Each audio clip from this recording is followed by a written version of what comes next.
Ladies and gentlemen, welcome to the 2023 Toyota Sequoia Capstone. Obviously, this is a full-size SUV and it replaces the long-standing second-gen Sequoia. So Toyota has completely redesigned the Sequoia for the 2023 model year. We have a brand new hybrid powertrain, a brand new exterior design, a new interior. So we're gonna go for a quick drive today and I'll share my impressions of this three-row SUV. I gotta say, I am in love with how this thing looks. In Capstone trim, which you can think of as their high-end luxury trim level, we have the 22-inch wheels. Now it's not meant to be an off-road SUV in the same way that the TRD Pro version is. As you can see down here, this front air dam actually extends pretty low and means this car doesn't have the greatest ground clearance. I actually scraped it a couple of times. We've got this chrome trim that runs along the windows. Rear of the vehicle, it's huge. This Sequoia has a very commanding road presence. And in the week that I've been driving it, every time I park it at a retail parking lot, it's pretty much the biggest car on the lot. Of course, we have a full power liftgate. This particular model has been spec'd with the second row captain's chairs, so it is a 7-seater rather than an 8-seater. Slidable third row of seats. Unfortunately, it won't fold fully flat. Because this car has a hybrid powertrain, the battery is actually mounted close to the rear of the car, which means the loading floor is actually pretty high up. If you look at this, this actually comes up to my waist level, so loading things in and out of the car, not the easiest. You do have to sort of hoist objects into it. Love these buttons that operate the electrically adjustable seats. Very useful, very convenient. iForce Max, designating that this Sequoia has the all-new 3.4-liter twin turbocharged V6 engine. Of course, it's a departure from the naturally aspirated V8s of old, and it has a single electric motor, so it is a hybrid. The combined output is 437 horsepower and a whopping 583 pound-feet of torque. And of course, being a hybrid, it does have a much higher than the previous generation, at least, rated EPA fuel economy. For the Capstone trim, with these big old 22-inch wheels, it is a little bit lower than some of the lower-end models, but you still supposedly get 19 miles per gallon in the city and 22 miles per gallon on the freeway. However, in my testing over the last week, I was not able to get anywhere close to those numbers. More on that in a moment. All right, let's take this thing for a drive. All right, so what's the new Sequoia like to drive? Well, first things first, this thing has plenty of power, plenty of grunt.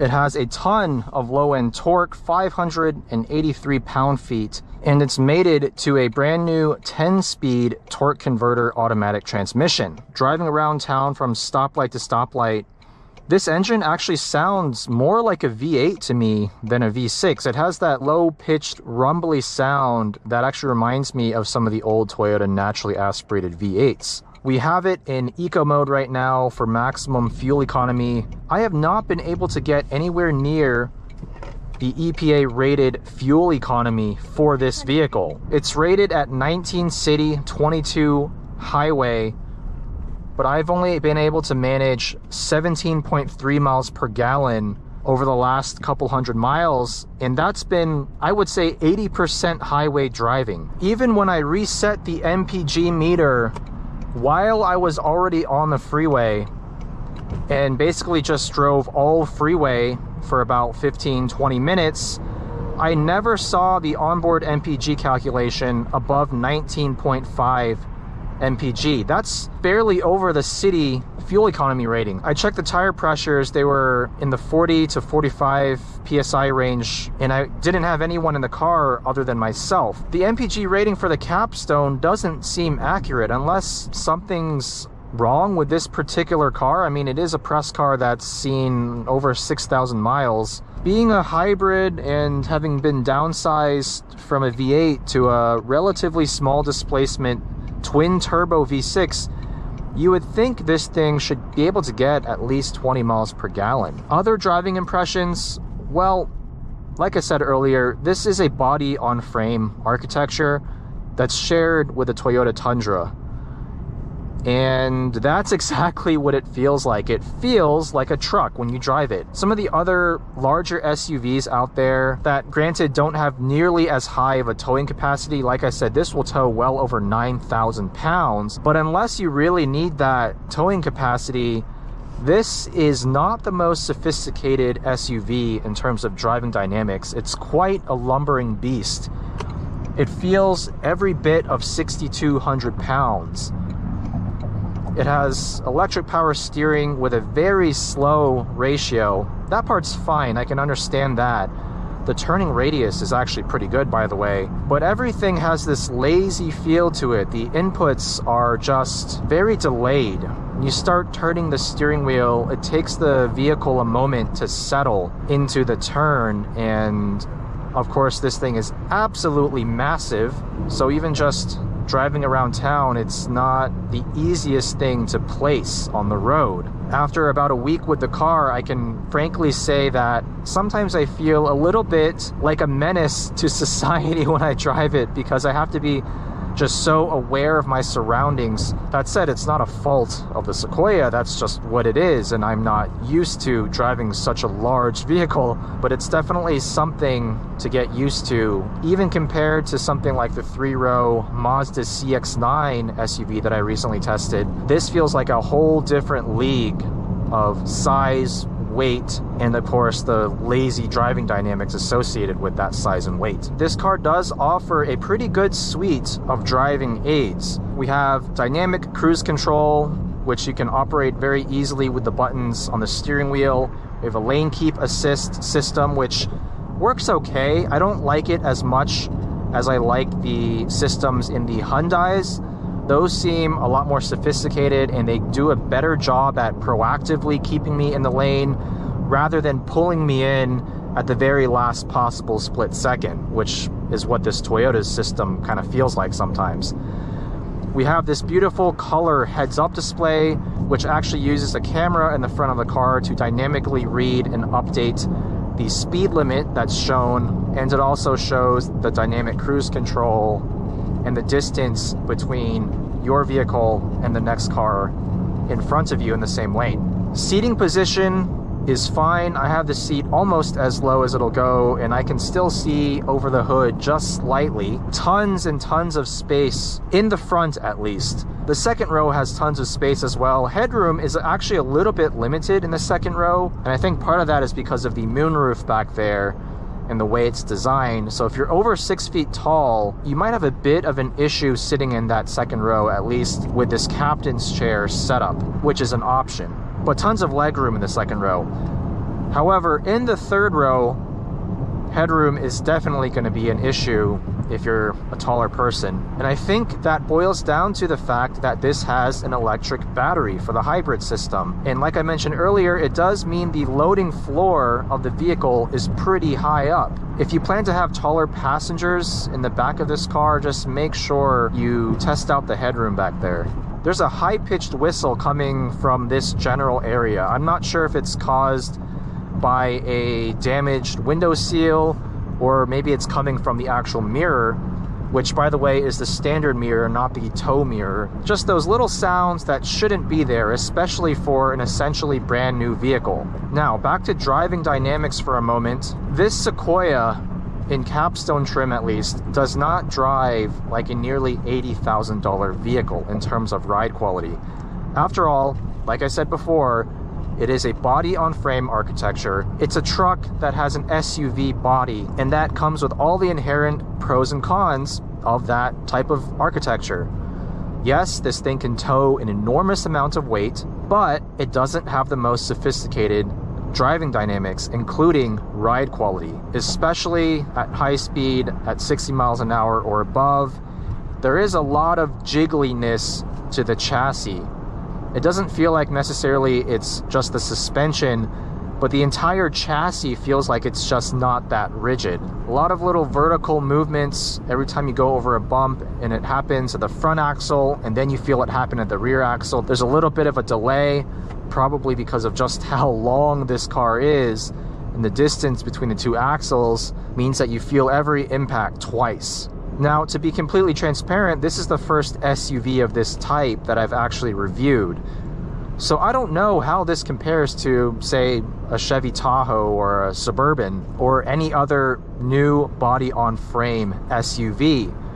But I will say that compared to a lot of other SUVs, even much cheaper SUVs out there that have a unibody construction, this does not ride as well, and it doesn't drive as well overall. It is a big lumbering beast, but at the same time, how else are you going to get over 9,000 pounds of towing capacity? To put that into perspective, theoretically, I could tow my NSX on a trailer times 2. Limited use case, sure, but I mean, if you're buying this vehicle, I guess there is a good chance that you do need that towing capacity.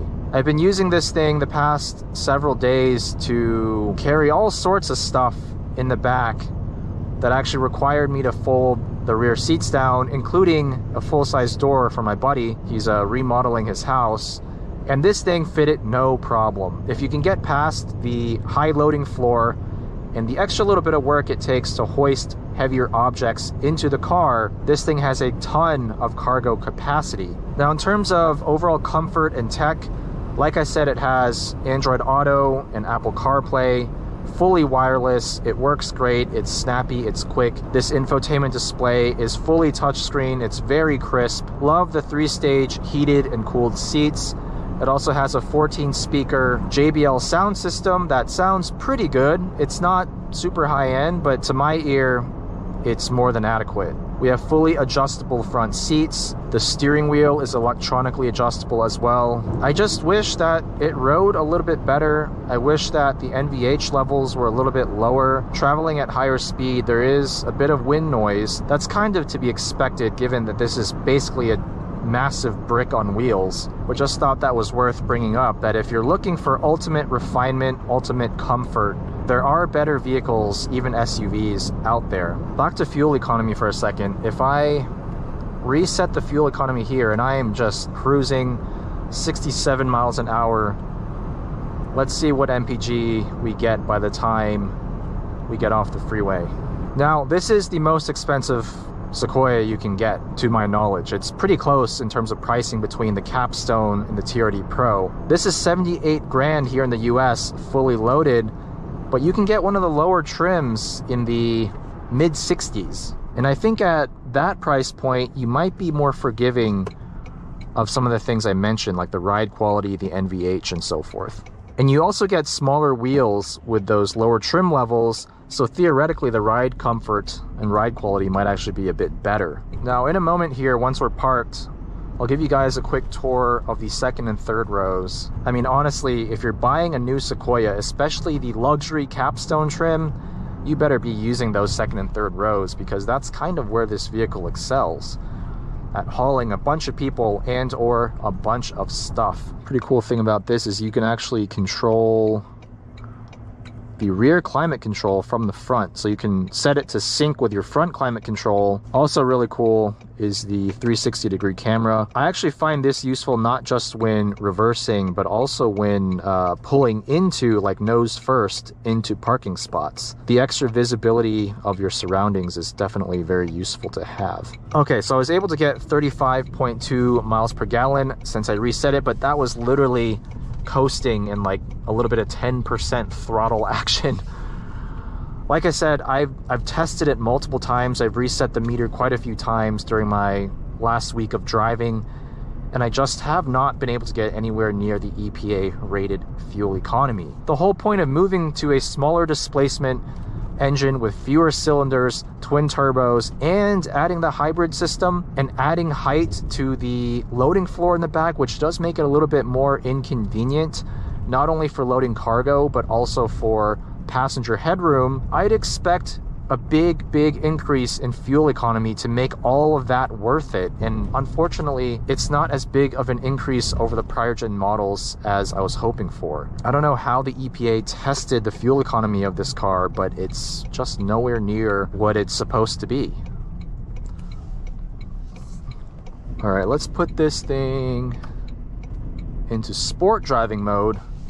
You can actually use this to manually shift down a couple of gears. All right, I mean, pretty good acceleration. Like I said, tons of low-end torque. There's really no lack of power with this powertrain, so that's the nice thing. There are significant increases in both peak power and peak torque with this new powertrain. And in a lot of ways, it feels like a big displacement V8, which is great. However, this new 10-speed automatic transmission is not what I expected. Yes, having 10 speeds is all well and fine. Having closer gear ratios means that you're always in the power band, but that was never really a big issue in the first place, I think, with this type of powertrain. But the transmission itself doesn't feel all that sophisticated in the way it shifts. It's still a bit jerky and a bit slow. It feels like a last gen torque converter automatic shift speed, if that makes sense. It's nowhere near as smooth or refined as the ZF 8-speed found in a lot of other vehicles. So the transmission in this vehicle is not a problem per se, but I do wish, even if the shifts are slow, fine, but I wish there wasn't a noticeable dip in torque. It does make for a bit of a jerky ride when you're accelerating. All right, let's get parked here. We're visiting some of my friends at Sake Bomb Garage, picking up some of my old NSX parts. But in a moment, once I'm parked, I'll do a quick walk around of the second and third row seats. All right, now that we have a little bit better lighting, I'll give you guys a full walk around of the interior. Fully adjustable seats with lumbar, as I mentioned. Pretty decent quality interior. Definitely doesn't feel cheap, at least for the starting price of the Sequoia. I don't know about $78,000, but then again, you're not paying for ultimate luxury with a vehicle like this. All right, so here's where you get a lot for your money. This is my normal driving position. I'm 5'7". Look at the sheer amount of legroom I have. Insane. This feels almost S-Class-esque in terms of rear legroom. Not quite, but close. The design and build quality back here is very consistent to the front. In a lot of cheaper vehicles, you do get a different experience being in the back seat compared to the front seat. Thankfully here, the materials quality, build quality is all very consistent. More cup holders. Again, we have the optional captain's chairs. Second row climate control with middle vents. Unfortunately, there are no vents on the side here like you get in some vehicles like the Volvo XC90. Bunch of boxes back there right now, but just trust me when I say that headroom is a little bit limited in both the second and the third rows. Not a problem for me at 5'7". I only have maybe 2 inches of headroom due to the way that this part extends down. I don't know if that's because of this moonroof, but either way, this is really unfortunate because this extends down exactly where you need the extra headroom for the second row. A USB port, USB Type A and Type C, and an AC 120 volt plug. Also, please comment down below if you like this POV style of video for press cars. I figured with the amount of press cars I'm doing nowadays that are non-driver / performance focused, I want to keep my workflow simple, single camera, POV. Hopefully that works for you guys. One more quick look at the exterior.